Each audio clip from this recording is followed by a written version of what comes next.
Diabetes అంటే sugar వ్యాధి మామూలు జనరల్గా ఇప్పుడు బాగా కామన్ అయిపోయింది. ఫ్యూచర్లో ఏంటంటే ఇండియా వరల్డ్ డయాబెటిక్ క్యాపిటల్ అవబోతుంది. సో డయాబెటీస్ వల్ల ఎఫెక్ట్ అయ్యే ఛాన్స్ ఉంది మన బాడీ మీద. ఐస్కి వచ్చేటప్పటికి లైట్ రేస్ అనేది రెటినా మీద పడతాయి. రెటినా అనేది ఒక లేయర్, రెటినా కంట్లో ఒక పొర లాంటిది.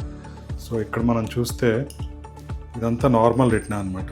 డయాబెటీస్లో అక్కడక్కడ ఈ బ్లడ్ క్లాట్స్, ఇలాగ కొలెస్ట్రాల్ లాంటి పిగ్మెంట్స్ ఇలాగ డిపాజిట్ అయ్యే ఛాన్స్ ఉంటుంది.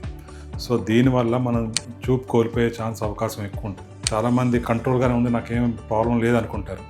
కానీ డయాబెటీస్ వల్ల ఎన్ని సంవత్సరాలు ఉంది, ఒక 5 సంవత్సరాలు ఉందా, 10 సంవత్సరాలు ఉందా, 15 సంవత్సరాలు ఉందా, కంట్రోల్లో ఉన్నా సరే అది కంటి మీద ఎఫెక్ట్ అయ్యే ఛాన్స్ ఉందన్నమాట.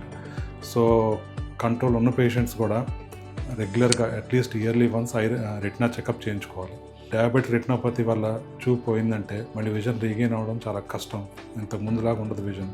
సో ఈ డయాబెటీస్ అనేది ఇనీషియల్గా సిమ్టమ్స్ ఉండవు. డయాబెటిక్ రెటినోపతిలో ఇనీషియల్గా ఏంటంటే మనకి అంత నార్మల్గానే ఉంటుంది, కానీ డాక్టర్ దగ్గరికి వచ్చినప్పుడు తెలుస్తుంది మీకు ప్రాబ్లం ఉందా లేదా అనేది.